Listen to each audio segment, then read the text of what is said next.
Start करें magnetic dipole moment से। Magnetic dipole moment से, ठीक है। मैग्नेटिक डायपोल मोमेंट को हम स्मॉल m से रिप्रेजेंट करते हैं, पता है। अच्छा, जो करंट कैरिंग कंडक्टर होता है वो भी डायपोल की तरह एक्ट करता है। कैसे? हमने डायपोल पढ़ा है इलेक्ट्रिक चार्ज वाले चैप्टर में, डायपोल पढ़ा था। तो डायपोल क्या होता है? जिसमें एक प्लस क्यू चार्ज होता है, हाँ, एक माइनस क्यू चार्ज होता है, बीच में एल लेंथ होती है। हाँ, वही 2l हम मानते थे, कुछ लेंथ होती थी, ठीक है। इस तरह का डायपोल हमने पढ़ा है। तो डायपोल के लिए हमारे पास 2 पोल्स होने चाहिए। डायपोल के लिए हमारे पास 2 पोल्स होने चाहिए। तो यहाँ पर हम पोल्स कैसे बनाएं, पोलैरिटी कैसे जनरेट करें? हमारे पास 2 पोल्स हो सकते हैं, एक साउथ और एक नॉर्थ। तो मैंने कल ही तुम्हें बताया था साउथ कब बनता है? वेरी गुड, क्लॉकवाइज डायरेक्शन में। और नॉर्थ कब बनता है? एंटी क्लॉकवाइज डायरेक्शन में। एंटी क्लॉकवाइज डायरेक्शन में। तो इसके लिए अगर हम देखें, एक रिंग है, इसको इमेजिन करो तुम। एक रिंग को तुम आगे से देख रहे हो और एक पीछे से देख रहे हो। इसको आगे से देख रहे हैं तो करंट कैसा दिख रहा है, क्लॉकवाइज या एंटी क्लॉकवाइज? क्लॉकवाइज दिख रहा है। तो क्लॉकवाइज में ये कौन सा पोल बना? साउथ पोल बना। ये अभी मैं फ्रंट की बात कर रही हूँ, आगे से जब हम देख रहे हैं फ्रंट से, ठीक है। अगर मैं इसको पीछे से देखूंगी, बैक से, तो ये उल्टा दिखेगा, इसका बिल्कुल अपोजिट, ऐसा। तो हमारे पास नॉर्थ पोल बनेगा, क्योंकि क्या बन गया? एंटी क्लॉकवाइज, तो नॉर्थ। तो 2 पोल्स जनरेट हो गए। तो एक करंट कैरिंग कंडक्टर डायपोल की तरह एक्ट करता है, जिसका कि हम मैग्नेटिक डायपोल निकालते हैं, ठीक है। इस मैग्नेटिक डायपोल का फॉर्मूला होता है, ये एक वेक्टर क्वांटिटी है। क्या है? एक वेक्टर क्वांटिटी है। वेक्टर क्वांटिटी मतलब इसके पास क्या है? डायरेक्शन भी है और मैग्नीट्यूड भी है। डायरेक्शन प्लस मैग्नीट्यूड, ठीक है। इसका फॉर्मूला होता है हमारे पास आई, करंट है, आई कैपिटल आई लिख देती हूँ, आई ए वेक्टर। ये मैग्नेटिक डायपोल मूवमेंट का फॉर्मूला है। M vector magnetic dipole movement है, आई करंट है और ए है एरिया वेक्टर, जो कि इसके एकदम परपेंडिकुलर आएगा, ठीक है। इस मैग्नेटिक डायपोल की डायरेक्शन निकालने के लिए हम क्या करेंगे? मान लो ये आई करंट फ्लो हो रहा है, ठीक है। इस करंट की डायरेक्शन में अपनी फिंगर्स को कर्ल करो। तो कहाँ रहे थे हम? अंदर। तो मैग्नेटिक डायपोल मोमेंट कहाँ है? अंदर, ठीक है। तो साउथ वाले पोल के लिए कितना हो गया? अंदर हो गया। अगर करंट क्लॉकवाइज चल रहा है तो मैग्नेटिक डायपोल अंदर है। हाँ, इसका तुम ऐसे कर्ल करोगे तो बाहर आ रहा है, इसमें होगा बाहर। ये एम वेक्टर की डायरेक्शन, ठीक है। आ गया एकदम क्लियर, बहुत इजी टॉपिक था। अगर n नंबर ऑफ टर्न्स हो जाए, अभी हमने सिंगल टर्न लिया है 1, n की वैल्यू 1, अगर n नंबर ऑफ टर्न्स हो जाए तो हमेशा तुम्हें बताया है n से मल्टीप्लाई कर। हाँ, for n number of turns हो जाएगा n number of turns, m vector is equals to n i a, ठीक है। इसको नोट डाउन कर लो और इस पॉइंट को हम लिख लेते हैं कि हम मैग्नेटिक डायपोल मोमेंट की डायरेक्शन कैसे निकाल सकते हैं। Curl your finger in the direction of the current and the thumb will represent the direction of magnetic dipole moment. इस पॉइंट को हम लिख लेते हैं, ठीक है। साथ साथ लिखो, curl your 4 fingers, curl your, लिख लेना, curl your 4 fingers in the direction of current, in the direction of current,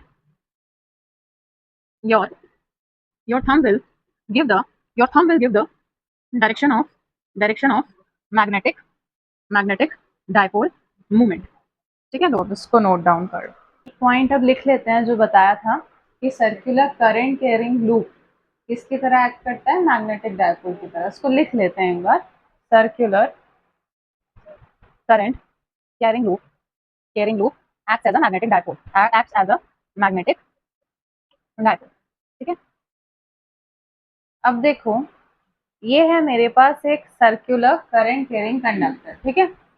ये उसका कुछ सेंटर है O, यहाँ से यहाँ तक की इसकी रेडियस है कुछ R, ये मैंने मान लिया इसकी एक्सिस, ठीक है। इसकी एक्सिस से ये कोई पॉइंट है P, यहाँ से यहाँ तक का डिस्टेंस मैंने मान लिया। इसकी एक्सिस से इस पॉइंट P तक का डिस्टेंस है x। इस P पॉइंट पे मुझे मैग्नेटिक फील्ड निकालनी है, ठीक है। तो ये वाला हमने फॉर्मूला डिराइव किया हुआ है, वो एक बड़ा सा डेरिवेशन किया था। सर्कुलर करंट कैरिंग कॉइल की एक्सिस पे बताओ। B is equals to R square upon 2 R square plus X square की पावर। ये फॉर्मूला याद होना चाहिए। याद है। अब है ना, अगर मैंने x को बहुत बड़ा कर दिया, देखो इधर हम देखो ये x जो है इसको हमने मान लिया बहुत दूर है, बहुत इन्फिनिटी पे है ना, बहुत दूर है ये वाला पॉइंट। ये जो r है ये x के कंपैरेटिवली बहुत बहुत छोटा है। सो x is very very very greater than r, मतलब r क्या है, बहुत छोटा है, तो हम r को नेग्लेक्ट कर सकते हैं। इसको तुम कंपेयर करो डायपोल मोमेंट वाले फॉर्मूले से। Q इंटू 2L, हम मानते थे कि ये जो है L वो बहुत ज्यादा छोटा है, यहाँ हम मान रहे हैं ये जो R है ये बहुत ज्यादा छोटा है। ठीक है, तो ये R बहुत ज्यादा छोटा है, सो बाय नेग्लेक्टिंग R, अब बहुत छोटा है तो हम नेग्लेक्ट कर देंगे, बाय नेग्लेक्टिंग R क्या होगा, इस R को हम जीरो कंसिडर करेंगे। बेसिक इस R को हम नेग्लेक्ट कर रहे हैं, इसको जीरो पुट करेंगे तो ये गायब हो जाएगी पूरी टर्म। तो 2 इंटू, इसको नहीं लिखे अब, एक्स स्क्वायर की पावर 3/2, तो इस 2 से 2 कट गया, तो B, ये पॉइंट P की बात चल रही है, क्या आएगा, mu not I R square upon 2, x की पावर हमारे पास आएगी 3। ठीक है, यहाँ तक ठीक है। अब देखो मैं ऊपर और नीचे पाई से मल्टीप्लाई कर रही हूँ, by multiplying with pi in both numerator and denominator, numerator and denominator।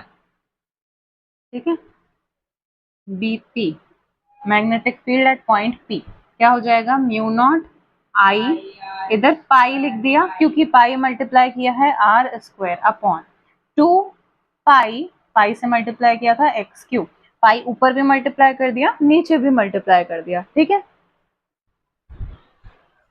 अब देखो ये जो पाई आर स्क्वायर है इसकी जगह ए लिख सकते हैं। ठीक है, तो इसकी जगह मैं ए लिख रही हूँ, B P is equals to mu not I, इस पाई आर स्क्वायर की जगह लिख रहे हैं ए अपॉन बाकी same as it is 2 pi R cube, तो हम यहाँ लिख देते हैं ब्रैकेट में A is equals to pi R square. ठीक है, अब मैं ऊपर और नीचे 2 से मल्टीप्लाई कर रही हूँ, क्यों, ताकि ये म्यू नॉट अपॉन 4 पाई बन सके। ठीक है, तो B P is equals to 2 into mu not I A upon ये 2 इंटू 2 पाई आर, आर नहीं था एक्स था, एक्स था, एक्स क्यूब। ठीक है, तो B P is equals to होगा, नीचे हो गया 4 पाई आर क्यूब, हाँ सॉरी एक्स क्यूब, और ये हो गया 2, तो म्यू नॉट को मैं पहले लिख रही हूँ और इनटू 2IA। ठीक है, यहाँ तक कोई दिक्कत नहीं है। ठीक है, अब देखो हमने अभी पीछे पीछे देखा मैग्नेटिक डायपोल मोमेंट कितना होता है, I इंटू ए, है ना, हाँ n था, n नंबर ऑफ टर्न्स के लिए, अभी हम 1 टर्न की बात कर रहे हैं तो IA, तो इस IA की जगह m लिख सकते हैं।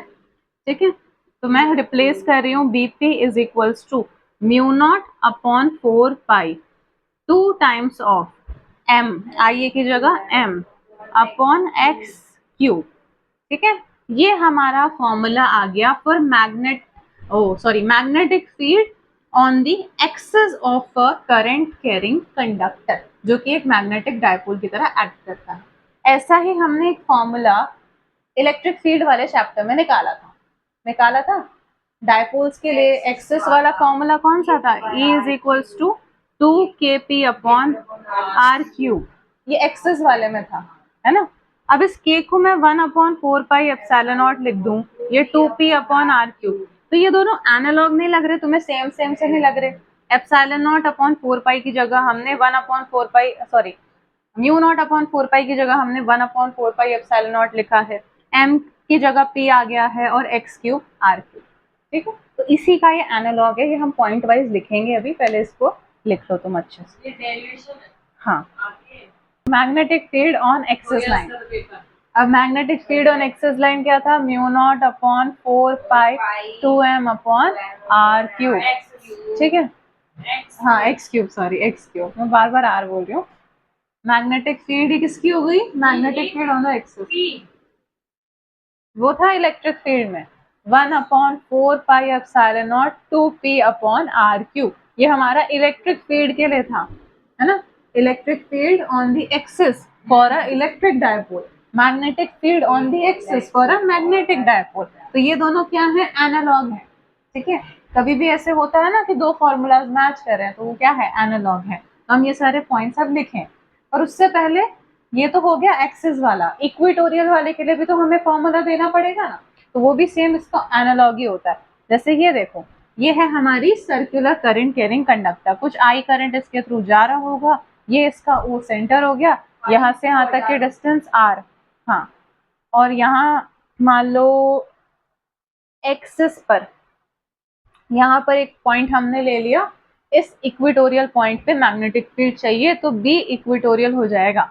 अब इलेक्ट्रिक फील्ड के साथ मैच करवाओ, नहीं है, 1/4πε0 p/r³, इसके साथ मैच करो, तो 1/4πε0 की जगह μ0/4π, p की जगह m/x³ की, r³ की जगह x³। ये हमारा हो गया magnetic field for at equatorial point for the current carrying magnetic dipole, ठीक है। इसको भी लिख देना ब्रैकेट में, लिखवा देती हूँ तुमको कि μ0/4π इज सिमिलर टू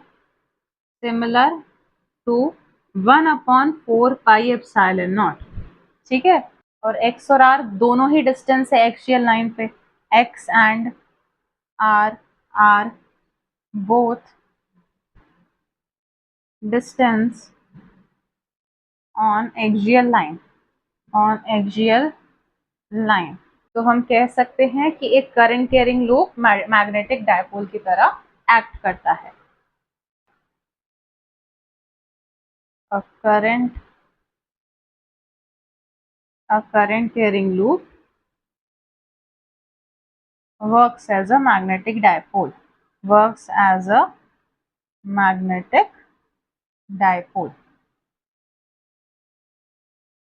बस डिफरेंस क्या आ गया, यहाँ नोट डाल के हम लिख देते हैं, 1/4πε0 की जगह μ0/4π आ गया, तो बस इनकी वैल्यूज अलग लिखनी है। 1/4πε0 की क्या होती है, 9 × 10⁻⁹, और μ0/4π की क्या होती है, 10⁻⁻⁷। बस इसमें डिफरेंस आया है हमारे पास।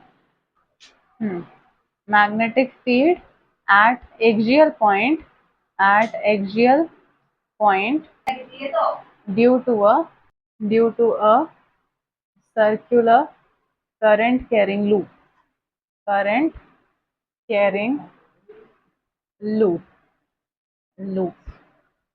ठीक है। तो फिर इसके लिए B, फिर ये A फॉर एक्सिस, इसके लिए लिख देंगे μ0/4π m/x³, ऐसे लिख देना। अब इक्वेटोरियल पॉइंट के लिए magnetic field at equatorial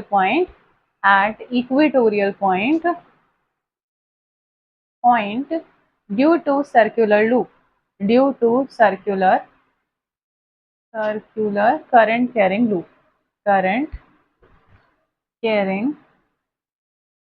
loop B equatorial is equals to μ0/4, इधर 2 आएगा ना, 2m, और ये m/x³, ठीक है। इसका रिलेशन भी तुम देखो इससे लिख सकती हो, BA इज इक्वल्स टू, इस 2 को मैं आगे ले जाऊं अगर, तो अंदर क्या बच जाएगा, μ0 m/4πx³, ठीक है। इस μ0/4πx³, μ0/4πm/x³ की जगह हम B इक्वेटोरियल लिख सकते हैं। अब यहाँ समझा रही हो तो देख नहीं रहे हो, तो आता है μ0/4πm/x³ की जगह B इक्वेटोरियल लिख रही हूँ, तो B axial is equals to 2 times of B equatorial. Electric field वाला यही क्वेश्चन गलत किया था तुमने टेस्ट में, और अब आता है ना, अब तो नहीं होगा गलत। इंपॉर्टेंट पॉइंट सब लोग इसको साथ साथ लिखो, इंपॉर्टेंट पॉइंट्स। फर्स्ट पॉइंट लिखो, magnetic dipole moment m is the analog for electric dipole moment P.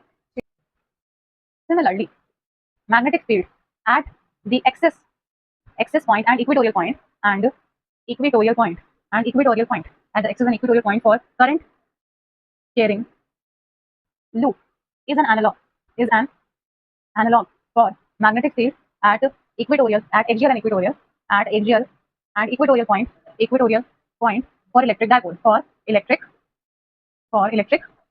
dipole. In magnetism,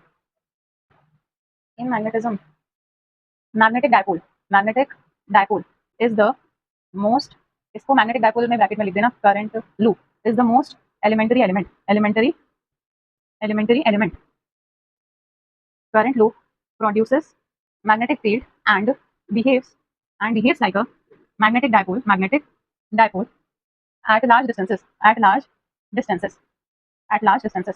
Current loop is subjected to torque like a magnetic needle.